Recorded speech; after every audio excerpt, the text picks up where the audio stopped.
Iran पर हमले को लेकर ट्रंप ने इरादा बदला और ट्रंप ने कहा ईरान पर हमले का फैसला बदला। ईरान को नए प्रस्ताव भेजे जाने के बाद हमला टला। ट्रंप दावा कर रहे हैं ईरान ने हमला रोकने का अनुरोध किया, समझौते की रूपरेखा पर सहमति बनी। डोनाल्ड ट्रंप का यह दावा। वहीं ट्रंप के दावों पर ईरान ने भी साफ इनकार कर दिया। ईरान ने हमला रोकने को नहीं कहा, यह रिपोर्ट में दावा किया गया। अमेरिकी राष्ट्रपति के दावे को झूठा बताया गया और खाड़ी देशों के दबाव में अमेरिका ने हमला रोका। अब ईरानी स्टेट मीडिया मेहर न्यूज की यह रिपोर्ट।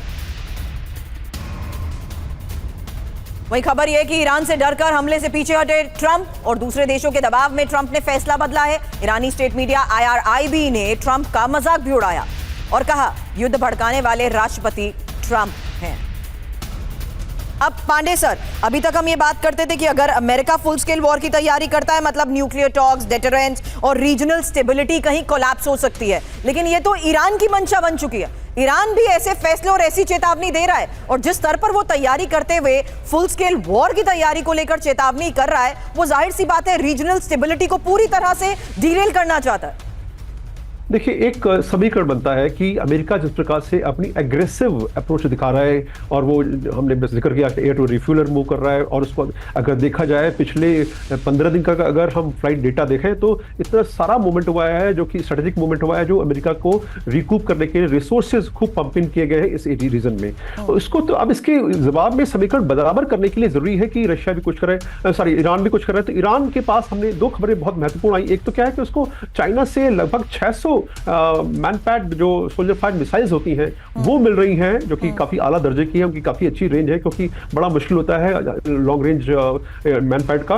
और साथ में वर्बा जो सोल्जर फायर मिसाइल्स हैं वो रशिया से मिल रही हैं, तो उसको भी रिसोर्सेज वो भी इकट्ठा कर रहा है। लेकिन साथ में जो अपने जो रिसोर्सेज हैं, खुद वहां एग्जिस्टिंग रिसोर्सेज हैं, जो इकोनॉमिक और स्ट्रेटेजिक कैपेबिलिटीज हैं, उसको डिस्पर्स कर रहा है। क्योंकि जब आप डिस्पर्स करता है तो डैमेज होता है हाई किल में, वो थोड़ा कम हो जाता है। उसको कम करने और युद्ध आप लंबा कर सकते हैं। साथ में जिस प्रकार से हम बात सुन रहे हैं कि अचानक जो है युद्ध रोक दिया गया और डोनाल्ड ट्रंप जो है कह रहे हैं कि हम पर प्रेशर डाला गया और उन्होंने सऊदी क्राउन प्रिंस मोहम्मद बिन सलमान से बात भी की और वो उन्होंने कहा भाई कि आप लड़ाई को बढ़ाइए नहीं। तो ये सब बताता है साफ कि दोनों तरफ से नैरेटिव सेट किया जा रहा है कि भाई हम तैयार हैं, लेकिन हमको हमारा हाथ पकड़ा जा रहा है, हमें लड़ने नहीं दिया जा रहा है।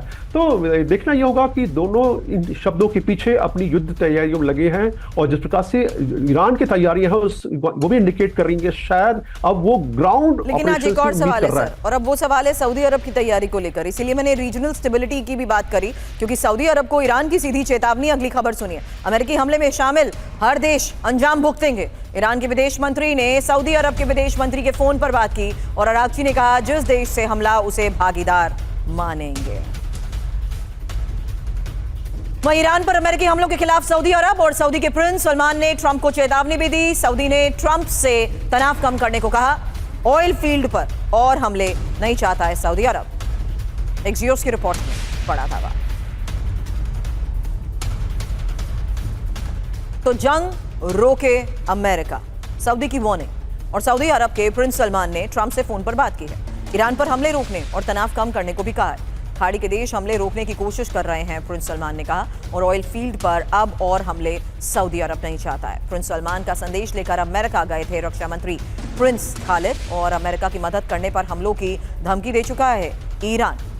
इस बीच सुधाकर सर, वल्नरेबिलिटी ये शब्द हम इसीलिए इस्तेमाल करते थे सर, क्योंकि ये पूरा रीजन जहां जहां पर यूएस एसेट है उसी वजह से असुरक्षित हो चुका है। आज के इस हालात के बीच में सर, सऊदी अरब क्या वाकई आपको लगता है डोनाल्ड ट्रंप के साथ बातचीत करते हुए इस स्तर पर एस्केलेट होती सिचुएशन को रोकने की सिर्फ कोशिश कर रहा है, या सिर्फ अपने एसेट्स को बचाने की बात कर रहा है?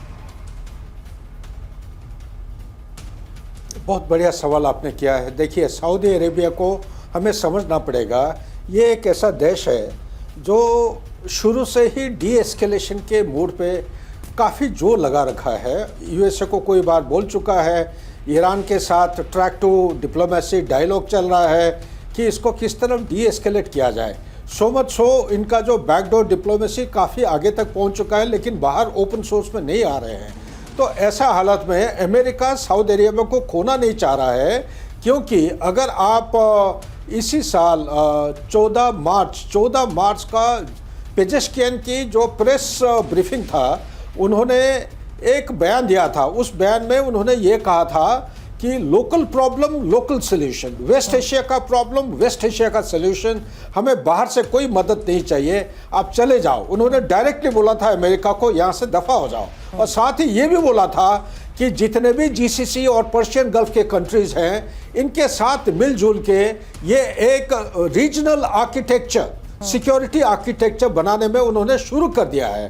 कितना टाइम लगेगा, होगा कि नहीं, दैट टाइम विल टेल। लेकिन मैं ये एक चीज हाईलाइट करना चाहता हूँ, गल्फ कंट्रीज जितने भी हैं ये सब मिलजुल के इनका प्रयास यही है कि नया एक आर्किटेक्चर बना रहे हैं। साथ ही आपके सवाल के अंदर एक और छोटा सा सवाल छुपा हुआ है, ये एक मल्टीपोलैरिटी की जो पोल्स होते हैं, मिडिल ईस्ट का जो पावर बैलेंस है, ये अभी सिर्फ इजराइल डोमिनेट नहीं कर पाएगा। अभी ईरान जो है एक रीजनल ब्लॉक बन चुका है, सऊदी अरेबिया एक is coming out like a pole, और यहाँ पे आप देखते हैं जो यूएई है, ये भी एक देश काफ़ी पावरफुल पोल बन के उभर के आ रहा है। तो ये सारे चीज़ों को अगर आप देखेंगे, ये एक मल्टीपोलैरिटी का एक झलक हमें देखने में मिल रहा है। उसका सिग्निफिकेंस और उसका नतीजा अलग अलग किस्म के होने वाले हैं।